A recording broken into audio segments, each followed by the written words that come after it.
Ceci est un Azaboy. Il est à son travail, à son bureau. Il profite d'une petite pause pour écrire quelques commentaires sur YouTube à des chaînes de complotistes qui l'avaient prévenu sur la soupe, sur le nouvel ordre mondial, sur la fraude de l'ISS. Puis à force de se gratter la tête, tu vois, il a perdu des cheveux sur le haut du crâne. Alors là, il est tombé sur une chaîne de sales complotistes, platistes, qui ont la foi, etc. Tu vois, genre, par exemple, tu vois. Et puis il nous poste un commentaire de haine.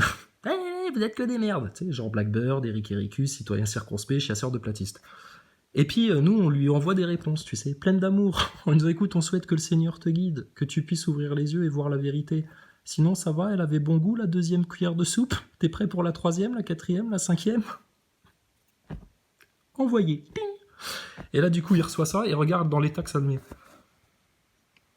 Oh putain, les enculés m'ont envoyé des commentaires. Oh, putain, qu'est-ce que... Putain de crise à poste. Comment ça me faire chier, en plus. Je suis franc-maçon depuis 15 jours. Et puis il arrête pas de dire des trucs sur la franc-maçonnerie, cet enfoiré. Putain, on peut plus. Qu'est-ce qu'il y a? Vous avez la haine, de toute façon. Vous êtes des haineux, vous êtes que des haineux. Vous êtes que des haineux. Alors du coup, après, il y a son cousin, tu sais. Il y a son cousin, il est là, il se dit, putain, les enfoirés, là. Oh, comment ça me gaver, là. Je te promets, là. Putain, en plus, toi, tu leur envoies des commentaires avec des informations personnelles, ça leur fait rien, ils s'en foutent, putain, mais c'est pas possible, comment ça m'emmerder avec leur foi.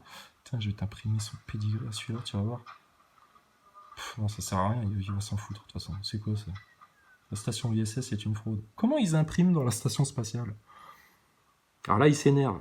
Alors là, il clique un peu sur YouTube, il tombe sur d'autres chaînes. Il se rend compte que putain, il y a plein de gens qui prennent pas la soupe et puis qui ont bien compris les arnaques, etc. Il se dit putain, je suis vraiment le dernier des cons, en fait, putain. Et puis je les ai tous pris de haut. Putain, je descends vraiment du singe. Vraiment, je descends du singe. Putain, y a pas photo. Putain, ça aussi, ça ira pas, ça. Putain. Bon, allez, je vais faire comme Thomas Pesquet, je vais mettre les mains dans le cambouis. Allez hop, on va réparer tout ça. Alors ça, c'est quoi, ça? C'est le sac dans lequel on fait caca? Non, attends, voir. Ça se met... Bon, je vais le remettre là. Je vais le remettre là avant de faire une putain de connerie. Oh, enfoiré. Vraiment, il y a tout l'univers qui est contre moi. Même la stockopieuse, elle est contre moi. Putain, j'en ai marre de ce boulot de merde où on me demande d'être ta gueule, où on me demande d'être picousé. Regarde, je vais te photocopier leur écran d'ordinateur de merde, là, de leur station, de leur complot et tout ça. J'en peux plus. Et puis mon psy qui arrive pas à me dégoter un rendez-vous avant le mois d'avril. Oh, et les autres qui disent que ça va être la 3e guerre mondiale et j'en peux plus. Je me casse. Ah là, j'ai bien fait de me vacciner de manger de la soupe pour garder mon boulot, moi. Buvez du lait. Oh, putain. Ça va les Nazaboy? Vous avez pas trop la rage? Vous êtes contents de ce qui vous arrive? Super, hein? T'as vu ça? Tout comme on vous avait dit. Passe numérique, première, deuxième, troisième, et là bientôt la 4e, ça va aller de plus en plus vite. Si tu t'intéresses un peu aux infos internationales, tu sens la guerre mondiale qui vient là? Alors regarde, moi je t'invite à faire un truc là. Les francs-maçons là. Les francs-maçons, les neuneux francs-maçons là dans mes commentaires là. Alors attends voir que je te retrouve ça. Ça c'est quelqu'un qui m'a posté ça dans les commentaires. Puis non, attends, je fais une bêtise. C'est quelqu'un qui m'a posté ça dans les commentaires. Puis du coup je suis allé voir. C'est un petit film qui est sorti en 1943, un petit film en noir et blanc, tu sais, un petit film à l'ancienne, mais alors très intéressant, qui parle ouvertement de votre secte là. Force occulte. Tu le trouves sur YouTube, hein, c'est gratos. Hein. Français en colère? Ouais, non, on n'est pas en colère. On est chrétien, on peut pas être en colère. La colère, c'est un sentiment du chétan. C'est un sentiment du Satan. Non, par contre, on a un ennemi déclaré, et puis maintenant, il va falloir qu'il file, hein, il va falloir qu'il dégage, hein, une bonne fois pour toutes, parce que son délai se termine, on a tout compris, c'est bon. De la NASA jusqu'à ton virus, en passant par tes enragés de la photocopieuse, et puis tout ce qui vous arrive dans la condition humaine. Et là, maintenant, c'est stop. C'est stop. Alors, on m'a dit, cette semaine, c'est mon informateur, j'ai un informateur, en fait, mon informateur Moussa. Un musulman, un bon musulman. Ah ouais, un bon, un vrai, un bien. Bien. Putain, et on s'est tapé une barre de rire, là, sur un mec que je connaissais pas. C'est Cousin Hub. Tu connais pas Cousin Hub? C'est Clément Hubert, astronaute. Alors, recrutement, Clément Hubert. Ah, voilà, Clément Hubert. Alors, Thomas Pesquet. Ah, t'étais beau gosse, hein. Ah, mais tu vas passer pour un ton, hein, parce qu'ils t'en ont trouvé un nouveau, un remplaçant. Alors, il m'avait envoyé aussi un autre truc. Alors, attends, bouge pas, je reviens. Parmi les candidats, il y avait un mec qui habitait pas loin de Metz. Et finalement, ils l'ont pas pris. Bon, alors je sais pas pourquoi ils l'ont pas pris. Ah oui, bah si, c'est là. Voilà, alors. Casse-toi avec tes cookies. On mange pas de gâteau, nous. C'est bon, pas de soupe, pas de gâteau. Alors, qui pour remplacer Thomas Pesquet? Point d'interrogation. Réponse. Réponse, Rick Hunter. Casse-toi avec tes pubs, le républicain Laura. Réponse, le scientifique et comédien Bruno Salvador n'ira pas dans l'espace. Oh, putain, c'est con, il était scientifique et comédien, le mec. Bon, il remplissait tous les critères. Hélas, le scientifique et comédien Bruno Salvador n'a pas été retenu dans la liste des candidats sélectionnés par l'Agence spatiale européenne pour remplacer Thomas Pesquet dans l'espace. Pourquoi il est cassé, votre Thomas Pesquet? Et je sais pas pourquoi vous voulez le remplacer, parce que lui, il se raconte et il raconte à tout le monde qu'il va aller sur la Lune en 2024. Hein, donc, putain, prévenez-le, hein, Thomas Pesquet, qu'il est cassé et puis qu'il ira plus dans l'espace. Qu'est-ce qui se passe? Il est plus crédible, votre Thomas Pesquet? Il vous a fait une dépression nerveuse, il veut plus c'est d'avoir envoyé des tweets à notre intention, là, ça l'a mis en PLS, le pauvre. D'ailleurs, on n'appelle plus ça un astronaute maintenant. Non, non, dans les termes bien instruits, on appelle ça un mythonaute. Un mythonaute. Donc le voilà, le mec. Et alors il habite où? Clown de la compagnie Collapsar. Putain, si ça se trouve, le mec, il savait gérer les saltos. Il aurait pu nous faire revivre les grandes épopées de Skylab à ta place, là, qui est même pas capable de faire un flip arrière accroché à ses harnais. Thomas Pesquet, le mythonaute, tout raide. Donc, ah bah ça c'est à Metz, ça. Ouais, ouais, ça c'est près du centre Pompidou, la flamme, là. Un petit monument maçonnique. C'est pas loin de la rue des Villiers, d'ailleurs. Alors, Bruno Salvador, clown, et candidat malheureux. Il chiale, j'irai pas dans l'espace. Je voulais aller dans l'espace. Putain, c'est con, ça. Mais est-ce que t'es franc-maçon? C'est ça la question. Alors, bon, bah, le poste avait de quoi faire rêver, hein, caca dans des sacs plastiques, tu manges des boîtes de conserve. Mais bon, il est un peu déçu, mais finalement peu surpris. Oh, il a été recalé. Pourquoi vous l'avez recalé? Il habite trop près de chez nous. C'est pour ça. Vous vous êtes dit, putain merde, si on sélectionne un astronaute à côté de l'autre taré, là, il est foutu d'aller toquer à sa porte et puis lui faire une surprise. Vous avez bien fait, c'est exactement ce qu'on aurait fait. Ah putain, si on apprend qu'il y a un astronaute qui habite à côté de chez nous, putain, je te garantis, même s'il faut faire 1 heure de route, on va le voir. Mais alors du coup, ils en ont choisi un autre. C'est cousin Hubert. Ah si, ils ont pris de nouveau un petit beau gosse comme ça, tu sais, pour bien éteindre la réflexion des gens. Et puis, essayer de continuer le truc. Alors attends, je te cherche la vidéo de cousin Hub. Rêve de Clément Hubert, à 29 ans, il est peut-être le prochain astronaute français. Ce jeune Grenoblois fait partie des 800 candidats encore en lice pour Ah, il habite Grenoble. C'est pas la porte à côté. rejoindre l'Agence spatiale européenne. Il y a quelques mois, ils étaient 28 000 28 000, retiens bien ce chiffre. 28 000, ils étaient 28 000, comme 28 000 km/h, comme par hasard. Mais retiens bien que chez Europe 1, ils ont dit 28 000. Ça va être important pour la suite de la vidéo. Retiens bien ça. candidats. C'est la première fois qu'un Français est retenu depuis le recrutement de Thomas Pesquet en 2009. Lors d'Autriche, il y a encore beaucoup d'étapes à passer, mais notre aspirante astronaute est déterminée. Clément Hubert s'entraîne depuis 1 an. C'est un aspirant, c'est-à-dire c'est un impétrant quelque part. C'est un peu un impétrant, comme dans la franc-maçonnerie. Son point fort, c'est qu'il est polyvalent. Ancien élève de Saint-Cyr, aujourd'hui ingénieur en robotique et réserviste dans les troupes de chasseurs montagnards. Alors, s'il est ingénieur en robotique, logiquement, il devrait se dire, parce c'est un mec qui est pas con, ou alors il est franc-maçon et il ment à tout le monde. Mais s'il est ingénieur en robotique, le premier truc qu'il devrait se dire, c'est putain, on va m'envoyer dans la station spatiale, qui est quand même un truc dangereux, parce que la moindre grain de sable, le moindre caillasse à 20 000, 28 000, 30 000 km/h, là, qui m'arriverait en pleine tête, je suis mort. Bon, je vais devoir faire caca dans des sacs plastiques pendant 6 mois. Je vais devoir me laver à la lingette, je vais devoir faire le clown devant les caméras pour faire croire à l'arnaque.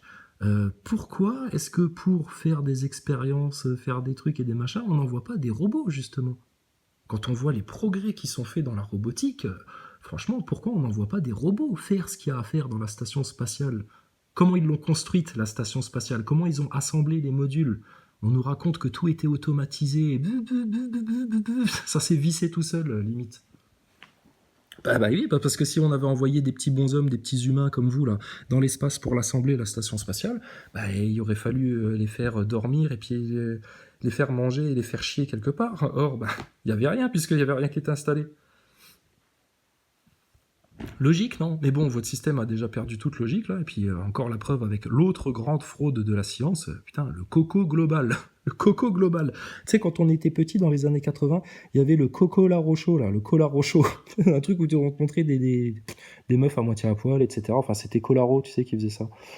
Michel Colaro? Non, je sais plus comment il s'appelle. Enfin, Colaro, tu vois. C'était un vieux comique français des années 80. Et ben là, c'est le colo show, tu sais. Mais franchement, il est ingénieur en robotique. Putain, la première remarque qu'il devrait se faire par rapport au spatial, c'est ça. On envoie bien des robots sur Mars. Faire des prélèvements. Bon, bah alors, pour faire une expérience, des trucs, des gestes automatisés, etc., machin, robot, hein. Donc pourquoi s'obstiner à envoyer des humains comme ça? Bah, c'est pour la découverte, pour pouvoir envoyer un jour des humains sur Mars. Mais pourquoi tu te ferais chier à envoyer des humains sur Mars, puisque tu peux envoyer des robots? Ils l'ont fait, là. Bah non, c'est parce que c'est un spectacle. Alors vas-y, cousin Hub. Cousin Hubert. Alors bon, il a même pas encore mis les pieds dans l'espace ni dans les locaux de l'ESA. Ça se trouve que nous, on a déjà trouvé plein de vannes sur sa gueule.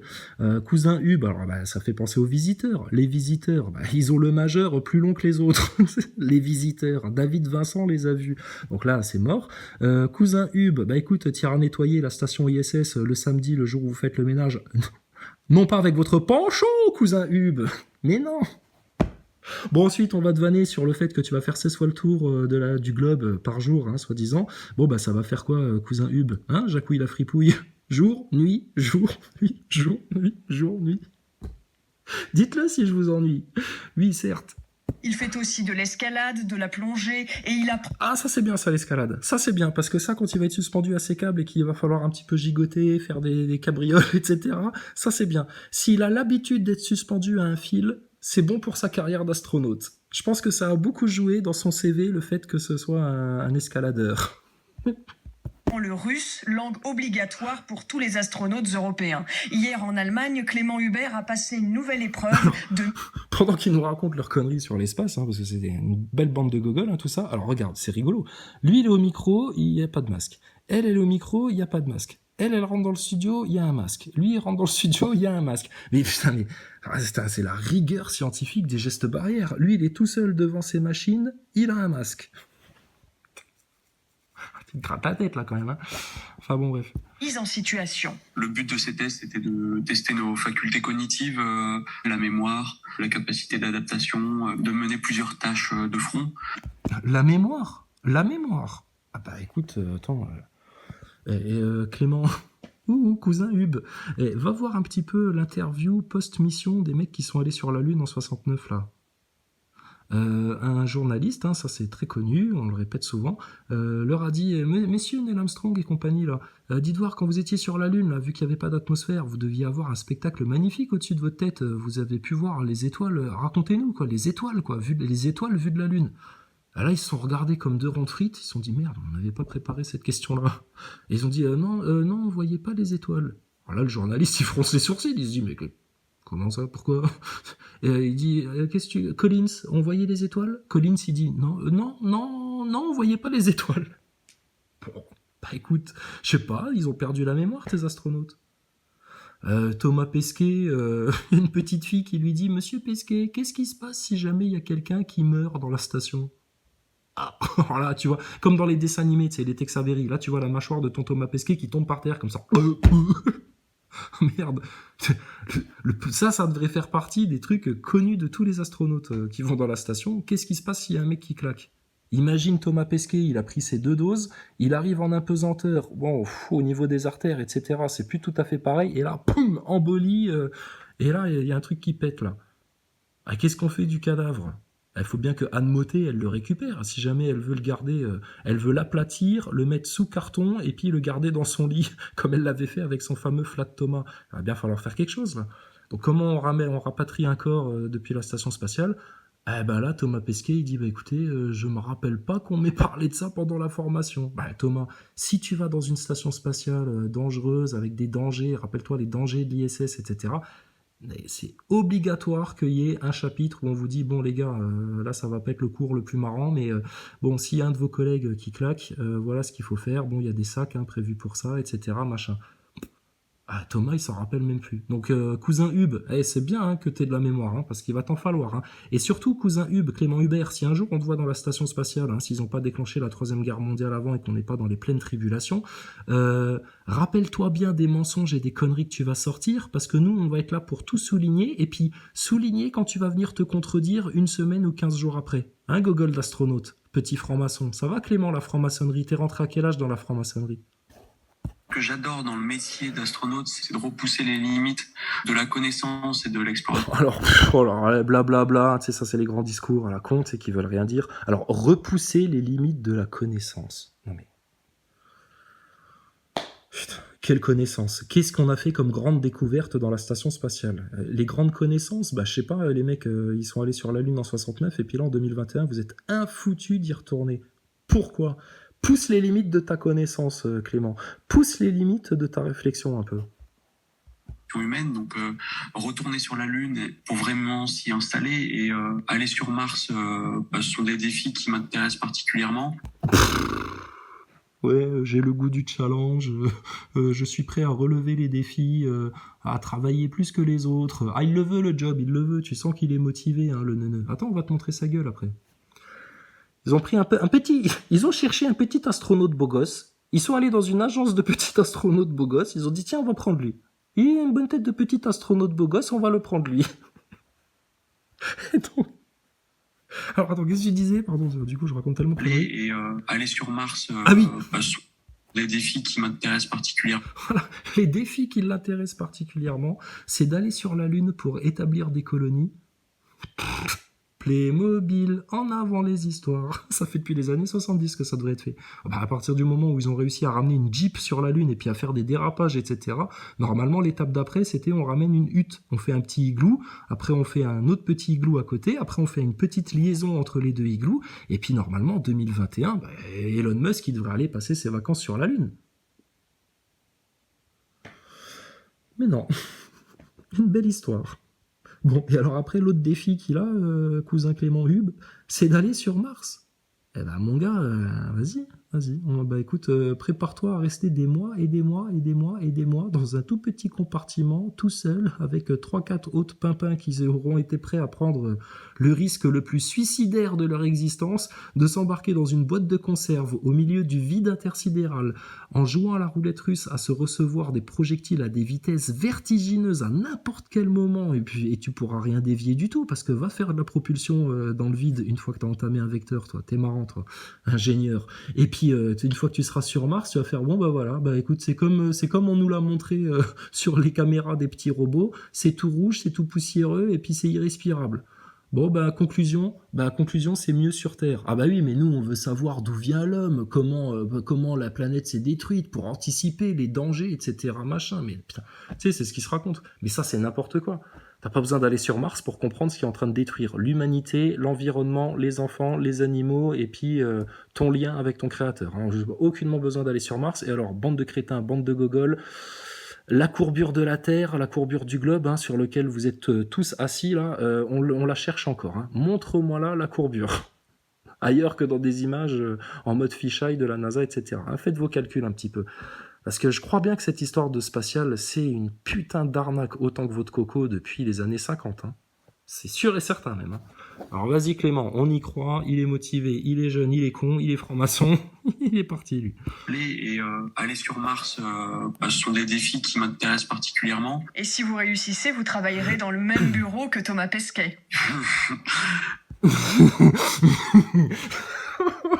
Cousin Hub, enfin d'arrêter de nettoyer avec votre pancho, enfin. Alors cousin Hub, cascadeur, escaladeur et bientôt mythonaute, vous partagerez le même bureau que Thomas Pesquet. Ça va les gogoles de chez Europe 1. Pourquoi il a un bureau, Thomas Pesquet? C'est où son bureau? On peut le voir? On peut aller lui rendre visite à son bureau? Vous travaillerez dans le même bureau que Thomas Pesquet. Donc c'est quoi le bureau en question? La station ISS? Bah non, mais s'ils ont un nouvel astronaute français, c'est pour virer l'ancien. Hein. C'est que ton Thomas Pesquet, on l'a rincé, nettoyé, essoré, et que là maintenant, il faut qu'il change de petite gueule, parce que Thomas Pesquet, il tient plus en fait. On le voit, on l'a vu, on l'a bien analysé, ça fait des années qu'on le suit. Thomas Pesquet, il tient plus la route, c'est fini. Elle est finie sa carrière d'astronaute. Il n'est plus crédible, il n'arrive plus à tenir le mensonge, et il faut le remplacer. Il est plus assez hype, il est démodé, il est obsolète. Il y a besoin d'une mise à jour pour séduire. Il est sorti des schémas de séduction, Thomas Pesquet. C'est fini. T'es un vieux con, Thomas. Dommage pour toi. Donc du coup, il y a cousin Hub qui arrive. Mais cousin Hub, c'est un gogol. Regarde, écoute. Réussissez, vous travaillerez dans le même bureau que Thomas Pesquet. Et ça serait une chance. Je la touche pas encore du doigt, mais alors. Ah, tu la touches pas encore du doigt, mais t'inquiète pas, si les médias parlent autant de toi, quelque part, c'est que t'es reçu. Ils sont déjà en train de préparer les consciences à t'accepter comme la nouvelle idole du spatial. Stardust, il est déjà en train de se toucher la nouille en pensant à toi. Astronogeek aussi, Defacator pareil, et tous nos nazaboys qui nous suivent partout, comme si on était un cirque était itinérant, et que c'était, je sais pas moi, les chiens errants, les chiens galeux à qui on donne encore nos restes, tu sais, qui nous suivent. Bah écoute... Si biche autant, c'est que quelque part t'es reçu, Clément. Clément, je te l'annonce avant le SA, avant le CNES, avant la NASA. Clément Hubert, où tu m'écoutes? Petit mec de Grenoble, là, petit franc-maçon de Grenoble qui sort de Polytechnique. Tu es reçu, hein, c'est bon, hein, t'inquiète pas, c'est toi qu'ils ont choisi. Continue. Heureusement, mais j'aimerais bien, oui. Le chemin est encore long jusqu'à l'automne prochain, date des résultats. Bientôt, Clément Hubert et les autres candidats retenus passeront un oral devant un jury composé en partie d'astronautes. Oh. Alors, ça va se passer comment? Alors, on va te montrer comment ça va se passer, le grand oral de Clément Hubert devant cette confrérie d'astronautes. J'arrive plus à dire astronaute, maintenant je vais dire mythonaute. Cette confrérie de mythonautes.